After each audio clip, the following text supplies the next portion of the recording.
Salve, salve, muito bem-vindos ao canal Rua do Inconsciente. Esse é mais um vídeo, né? Meu nome é Milson, sou psicanalista, psicólogo, acompanhante terapêutico, supervisor clínico.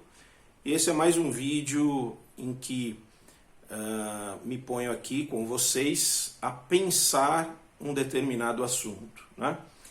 Eu insisto nisso, que você pense junto, que você esteja aí escutando e se abrindo para formular questões e para sustentar dúvidas, né? É dessa maneira que eu acredito poder contribuir com alguma coisa.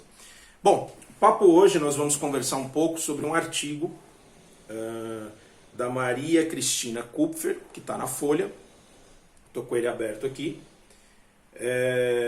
a respeito das crianças, não é? A Maria Cristina Kupfer, ela é uma das cabeças do Lugar de Vida, que é uma instituição que no início era vinculada à USP e agora é uma instituição particular que tem uma contribuição inestimável ao campo do autismo, da inclusão, ao debate do lugar da escola, ao trabalho com os professores, né? É uma pessoa muito gabaritada, né? E ela começa esse artigo pensando, né? Na verdade é um artigo do Paulo Saldanha, mas que faz uma conversa com a Maria Cristina Kupfer. E pensando os prejuízos que as crianças estão tendo ao não ir para a escola. É curioso como pouco se debate, pouco se pensa o que está acontecendo com as crianças que não estão indo para a escola, né? O foco tem sido pensar os professores, o Covid, o contágio, mas enfim, então não se pensa muito os enormes prejuízos para as crianças. E a Maria Cristina, vou chamar ela de Kupfer, tá? Para simplificar. Ela diz o seguinte, né? A criança ensina a outra, ajuda a enfrentar questões. É o que aprendo sobre mim quando olho para o amigo. Eu vejo as diferenças. Né? Segue ela. É tão educativo quanto o que acontece na aula. E o que se aprende leva para a vida. Como se relacionar com o semelhante no espaço público. Ou seja, a criança, senhores, ela precisa dos seus pares. Ela precisa da socialização. Ela precisa de ver as diferenças, né? Esse é um fenômeno civilizatório e também pró-percepção democrática, né? Quer dizer, é através desse contato entre os pares que há uma subjetivação dessa criança. Por isso que eu, e acho que muitas pessoas são contra a ideia de homeschooling, né? A criança ela precisa dos seus pares, e é isso que está em questão quando essa criança não vai à escola, né? E aí tem uma pergunta muito boa aqui do jornalista, né? A psicanálise trabalha com perdas, a angústia das ausências na educação. O que se perdeu no período é irremediável, né? Quer dizer, esse ano letivo, né? Essas crianças que não estão indo para a escola, elas vão passar por algum trauma, né? Vamos ver o que ela diz. Há perdas de diversas ordens, mas as especialmente importantes são das relações horizontais entre pares, de crianças com crianças, no espaço público da escola. Essa convivência é estruturante do ponto de vista subjetivo. Tem a dimensão da cidadania, em que ela aprende desde cedo a lidar, e a dimensão subjetiva. Mas não são perdas irremediáveis, não se comparam a traumas de guerra ou desnutrição infantil. Né? Quer dizer, aquilo que nós aqui introduzimos. Né? E aí qual é o impacto emocional do fechamento das escolas na quarentena? O que acontece aí com a emoção que essas crianças experimentam? E aqui vale muito a pena a gente prestar atenção nesse elemento. Uma coisa é uma criança que se angustia diante de determinada interpretação de acontecimentos traumáticos. é uma experiência infantil que decorre da construção que ela faz singularmente. Outra coisa é o que acontece com todos, como a pandemia. É como um avião que sacode. O que fazemos? Olhamos para a comissária. Se ela estiver assustada, nos assustamos. As crianças veem o mundo sacudindo e o que fazem? Olham para os pais. Se estiverem bem, ficarão bem. Não há uma relação direta de causalidade entre pandemia e transtornos mentais, depressão, angústia. Se aparecem transtornos é porque estavam ali. Já havia algo em potencial. Falam em traumas porque a criança não vê seus amigos. A ausência de um amigo é triste, mas temos de aprender a lidar com a tristeza.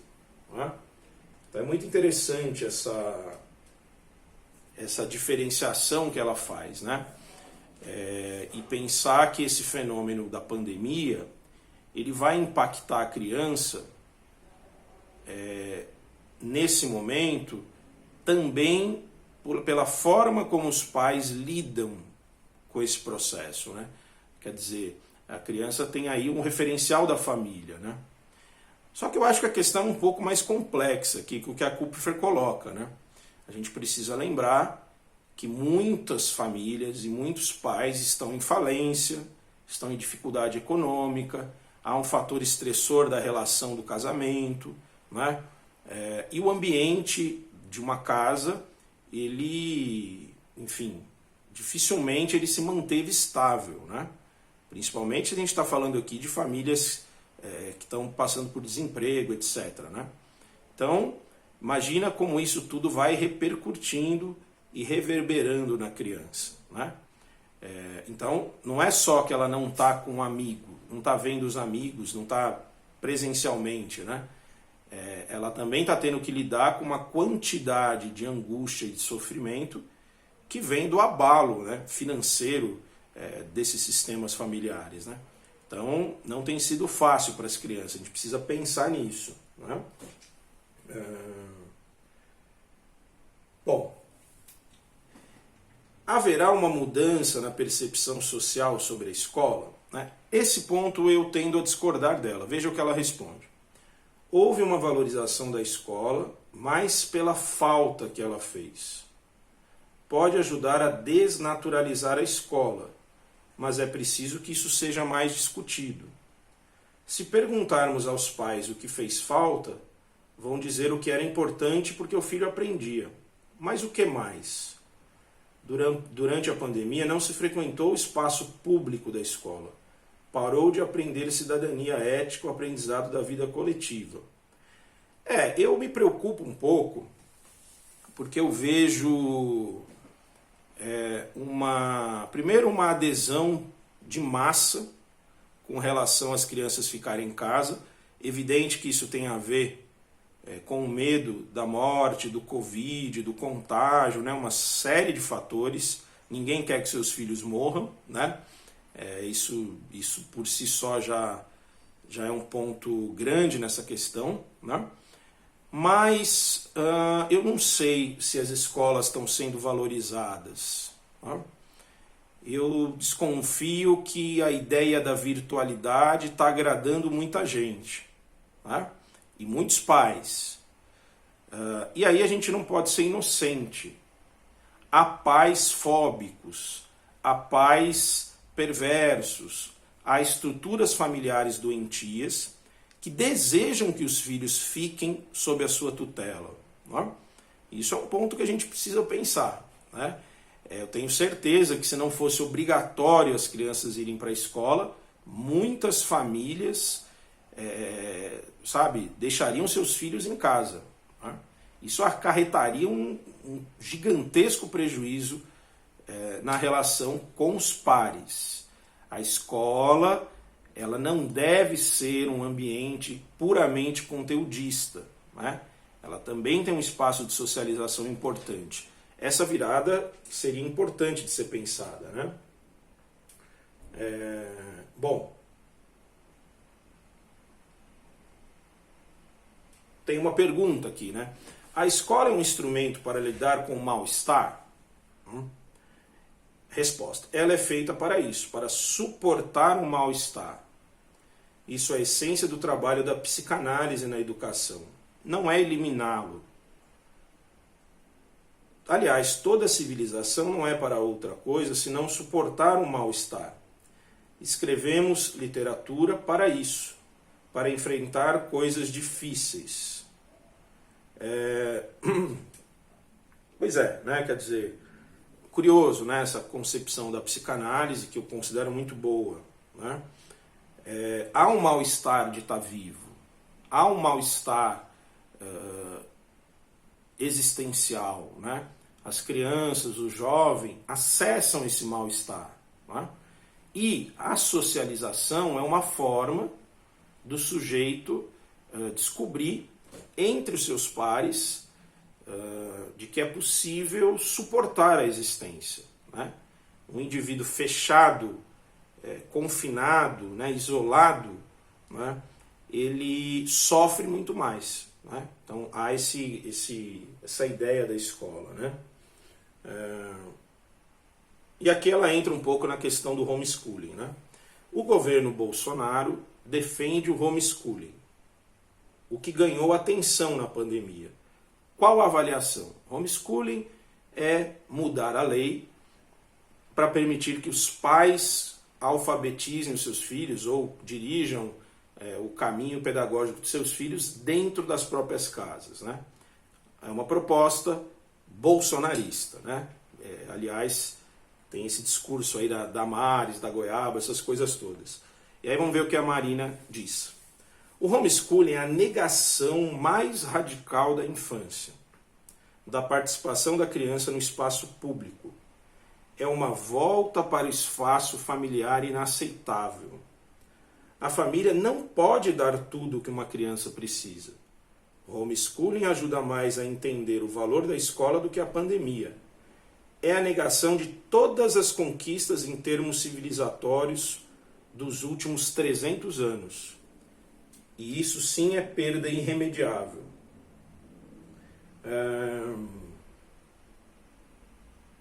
Bom,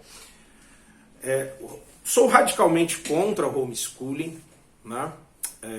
Eu entendo que a gente precisa valorizar o espaço da escola, a gente precisa valorizar os professores, a gente precisa questionar o modelo de escola conteudista e o modelo de sociedade que torna a vida das crianças e dos adolescentes um inferno, né?